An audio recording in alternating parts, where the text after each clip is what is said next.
할렐루야. 오늘 또 하나님의 은혜와 평강이 여러분과 함께 하기를 축복합니다. 오늘 또 주신 말씀을 통해서 나에게 주시는 하나님의 말씀을 듣는 은혜로운 시간이 되기를 축복합니다. 이 시간 하나님께서 우리에게 허락해 주신 말씀은 느헤미야 6장 1절에서 14절 말씀입니다.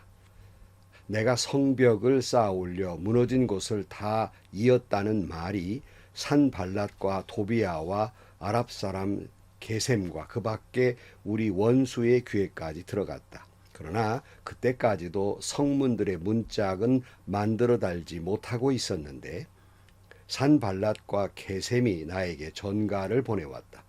오노 들판의 한 마을로 오시오. 거기서 좀 만납시다. 나는 그 말 속에 그들이 나를 해치려는 흉계가 있는 줄 알았으므로 그들에게 사람을 보내어 다음과 같이 대답하였다.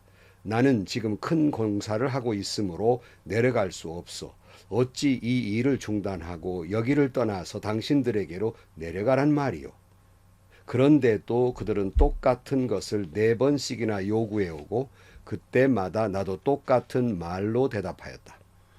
5번째도 산발랏이 심부름꾼을 시켜서 같은 내용을 보내왔다.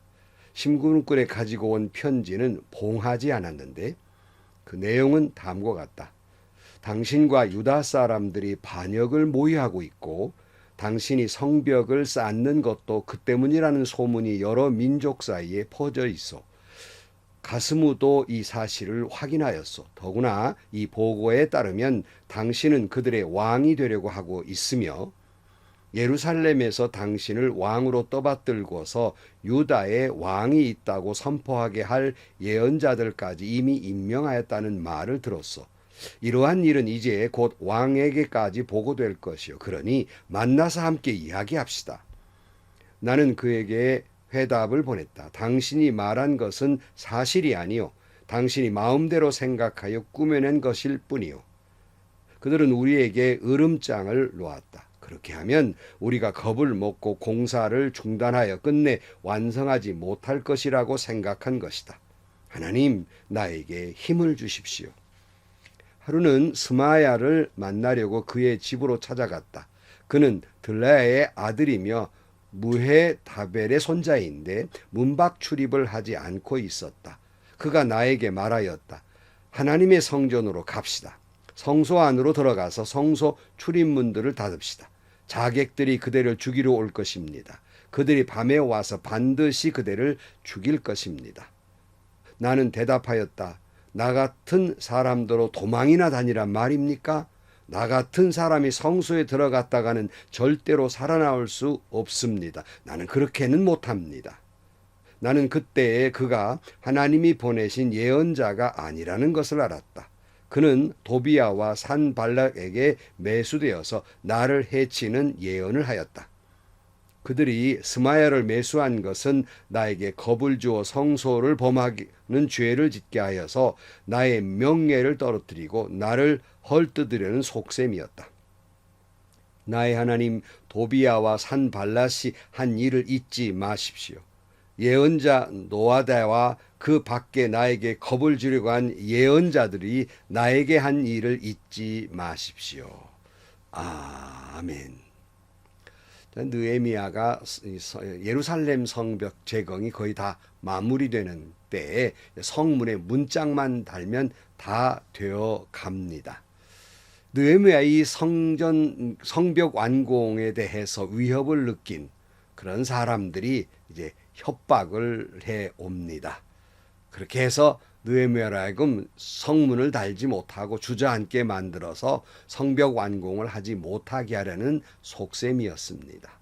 1절 말씀에 보면 내가 성벽을 쌓아 올려 무너진 곳을 다 이었다는 말이 산발랏과 도비아와 아랍 사람 게셈과 그 밖에 우리 원수의 귀에까지 들어갔다. 그러나 그때까지도 성문들의 문짝은 만들어 달지 못하고 있었는데 산발랏과 게셈이 나에게 전가를 보내왔다. 오노 들판의 한 마을로 오시어 거기서 좀 만납시다. 나는 그 말 속에 그들이 나를 해치려는 흉계가 있는 줄 알았으므로. 성전 재건을 방해하는 산발랏, 게셈 이런 사람들이 느헤미야를 이제 암살하려는 목적으로 오노들판에서 만나자고 하는 거예요. 그러나 느헤미야는 기도의 사람이고 하나님이 지혜를 주신 사람이기 때문에 그들의 의도를 알아채고 거절을 합니다. 3절입니다. 그들에게 사람을 보내어 다음과 같이 대답하였다. 나는 지금 큰 공사를 하고 있으므로 내려갈 수 없어. 어찌 이 일을 중단하고 여기를 떠나서 당신들에게는 내려가란 말이요. 그런데 또 그들은 똑같은 것을 4번씩이나 요구해오고 그때마다 나도 똑같은 말로 대답하였다. 느헤미야는 지금 자기를 암살하는 음모를 알아챕니다. 그럼에도 불구하고 그들에게 대답을 침착하게 완곡하게 거절을 합니다. 이런 악한 생각에 너희들이 나를 죽이려고 이르는 일이라고 분노하고 거절한 것이 아니라 완곡하게 성벽의 준공에 아주 중요한 공사가 남아있기 때문에 이런 마당에 내가 당신들에게 내려갈 수는 없습니다라고 대답을 합니다. 여러분, 사람은 누구나 다 또 잘못을 할 수 있고 또 누구의 잘못을 알게 될 때, 발견했을 때 사람들은 또는 함부로 들레는 사람들이 드디어 한 건 했다. 내가 이 진실을 밝힘으로 말미암아서 내가 아주 현명한 사람이고 똑똑한 사람인 것을 내가 인정받을 기회가 왔다. 그리고는 조용히 처리하는 것이 아니라 오히려 사람이 많은 곳에서 아주 명명백백하게 밝혀야 한다고 광분하고 입에 거품을 불고 이야기하는 경향이 있습니다. 주님은 우리에게 이렇게 가르치신 바가 있어요. 마태복음 18장 15절 말씀에 내 형제가 너에게 죄를 짓거든 가서 단 둘이 있는 자리에, 여기 단 둘이 있는 자리라 그랬어요. 그에게 충고하여라. 그가 너의 말을 들으면 너는 그 형제를 얻은 것이다. 그런 말이에요. 종종 장로님들에게 이런 권면을 합니다. 장로님, 때로는 섬기시는 목사님이 좀 부족한 부분이 있거든. 뭐 당의 회의석상에서 잘했니 못했니 군중심리로 그렇게 하시지 마시고 조용히 찾아가서 조용한 자리에 기분 좋은 그런 환경을 만들어 놓으시고 목사님께 조용히 권면을 하십시오. 이런 늘 그런 그 충고를 합니다. 꼭 목사님 장로님 사이뿐만 아니라 교우들의 사이가 그래요. 뭘 발견했거든 단 둘이 있는 자리에서 여러 차례 권면하고 안 됐을 때에 이제 다른 조치를 취해야 되는데 처음부터 아주 그냥 많은 사람들 앞에서 떠들어대는 그건 잘못이고 지혜롭지 못한 것이에요. 사도 바울은 이렇게 권면했습니다. 갈라디아서 6장 1절 말씀에 형제자매 여러분, 어떤 사람이 어떤 죄에 빠진 일이 드러나거든 성령의 인도하심을 따라 사는 사람인 여러분은 온유한 마음으로 그런 사람을 바로잡아주고 자기 스스로를 살펴 유혹에 빠지지 않도록 조심하십시오. 바울은 어떤 사람이 잘못했을 때 성령의 인도하심을 따라 사는 우리이기 때문에 내 성질대로가 아니라 성령이 인도하시는 대로 온유한 마음으로 바로잡아주고 혹시 나도 저 사람과 같은 잘못은 없는가를 자기를 되돌아보아라 하고 권면하고 있습니다. 물론 이 느헤미야하고 산발락과 게셈과 좀 다른 관계이지만 느헤미야는 이들에게 대할 때도 지혜롭게 완곡하게 상대의 감정을 상하지 않도록 지혜롭게 거절을 하고 있습니다. 그런데도 끈질겨요. 악한 것들은 끈질깁니다. 4번씩이나 만나자고 해요. 똑같은 말로 거절을 합니다. 5번째 또 사람을 보내서 또 그에게 이야기를 합니다. 이번에는 좀 다른 의도가 밝혀지는 내용이 나오는데요. 5절 말씀. 5번째도 산발랏이 심부름꾼을 시켜서 같은 내용을 보내왔다. 심부름꾼이 가지고 온 편지는 봉하지 않았는데 그 내용은 다음과 같다. 당신과 유다 사람들이 반역을 모의하고 있고 당신이 성벽을 쌓는 것도 그 때문이라는 소문이 여러 민족 사이에 퍼져 있어. 가스무도 이 사실을 확인하였어. 더구나 이 보고에 따르면 당신은 그들의 왕이 되려고 하고 있으며 예루살렘에서 당신을 왕으로 또 받들고서 유다의 왕이 있다 하고 선포하게 할 예언자들까지 이미 임명하였다는 말을 들었소. 이러한 일은 이제 곧 왕에게까지 보고될 것이요. 그러니 만나서 함께 이야기합시다. 이 편지를 보낸 이번 편지는 봉하지 않았다 그랬어요. 편지는 이 사실이 다른 사람에게 알리지 않도록 그저 봉했는데 봉하지 않았다는 뭐예요? 산발랏의 의도가 있는 거예요.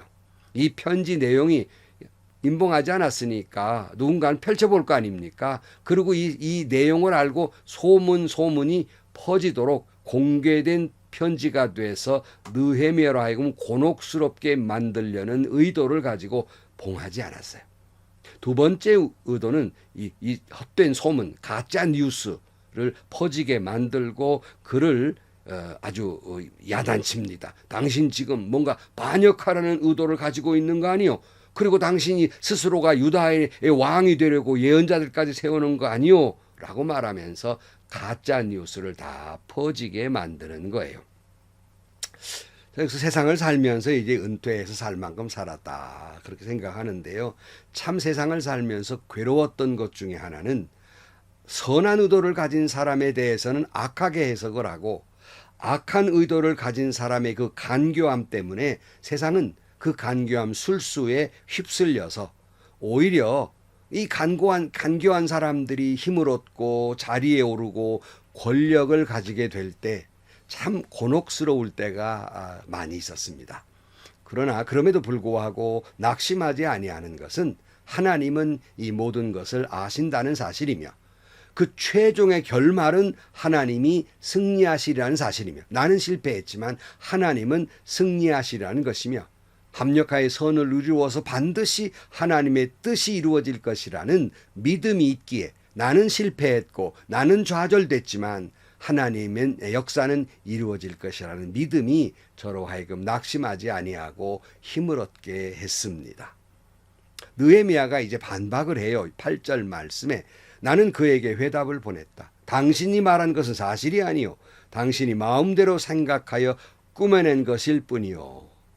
뭐 카더라 하는 거잖아요. 이렇게 카더라. 저도 교회에 이렇게 있으면서 카더라 하는 뉴스 때문에 참 쉽게 말을 하고 아니면 말고 식으로 오리발 내미는 경우를 보는데 정말 괴로웠어요. 그렇지만 여기 헛된 소문 결국 진실은 밝혀질 때가 있는 것이거든요.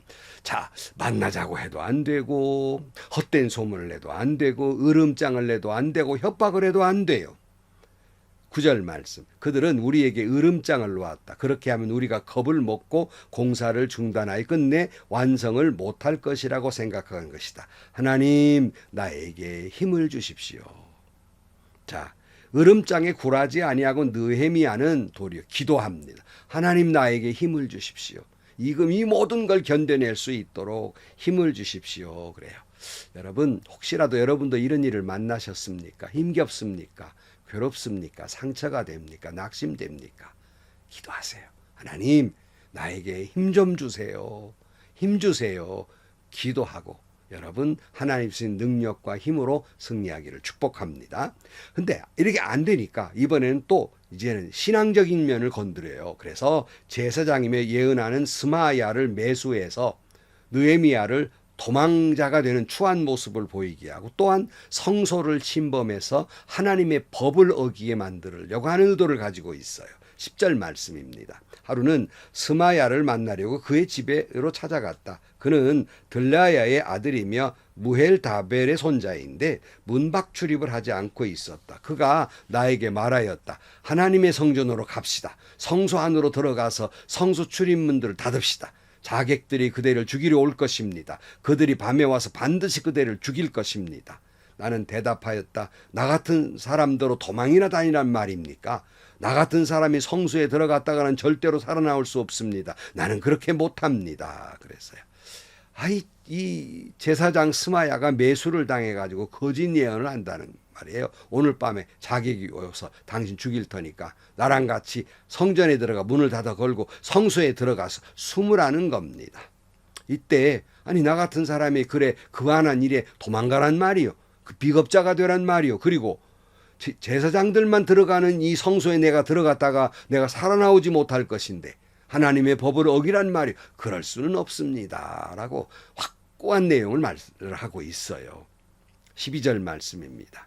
나는 그때에 그가 하나님이 보내신 예언자가 아니라는 것을 알았다. 그는 도비아와 산발랏에게 매수되어서 나를 해치는 예언을 하였다. 그들이 스마야를 매수한 것은 나에게 겁을 주어 성소를 범하는 죄를 짓게 하여서 나의 명예를 떨어뜨리고 나를 헐뜯으는 속셈이었다. 이 간교한 무리들이 이 느헤미야를 겁박을 주고 성소를 범하고 죄를 짓게 만들고 이에 따라서 명예를 떨어뜨리고 헐뜯는 속셈이었어요. 이때도 느헤미야는 또 기도합니다. 14절에 나의 하나님 도비아와 산발랏이 한 일을 잊지 마십시오. 예언자 노야다와 그 밖에 나에게 겁을 주려고 한 예언자들이 나에게 한 일을 잊지 마십시오.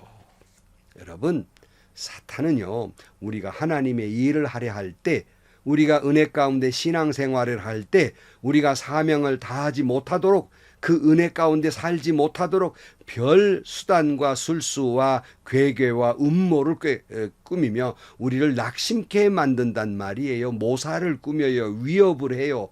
헛된 소문을 퍼뜨려요. 신앙적인 실수를 하게 해요. 온갖 유혹으로 신앙인이 해서는 안 될 일을 하게 해요. 명예를 떨어뜨리려고 합니다.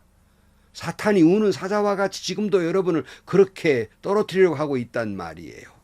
별별 교활한 수단을 다 씁니다. 그럴 때마다 우리는 어떤 사람에게 어떤 누구에게 원망이나 분노하지 마시고 느헤미야처럼 하나님께 기도하고 또 기도하고 또 기도할 일입니다.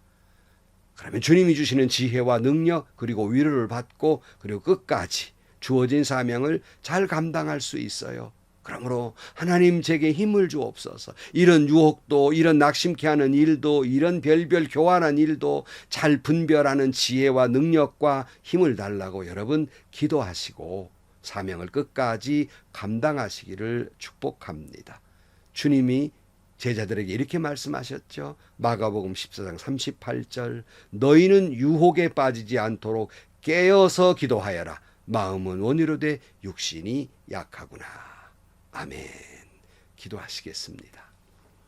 하나님 아버지, 주님이 주신 사명과 비전을 이루기 위해서 저희들 때로는 여러 가지 사명을 감당하려 할 때 사탄은 우리를 유혹도 하고 겁박도 주고 낙심케 만들고 상처를 입게 만들며 때로는 명예를 실추시고 신앙적으로 흔들어 놓고 유혹을 합니다. 주님, 그때마다 하나님 우리에게 힘을 주시옵소서. 이 모든 것을 이기고 승리하게 하여 주옵소서. 예수님의 이름으로 기도하옵나이다. 아멘. 우리가 호흡하는 공기 속에 숱한 바이러스가 우리 몸에 침투해 옵니다. 그때마다 몸은 잘 저항을 해서 건강을 유지하는 것이죠. 이와 같이 사탄의 괴계는 우리의 호흡 속의 바이러스처럼 계속 내 주변에 끊이지 않고 도전해 옵니다.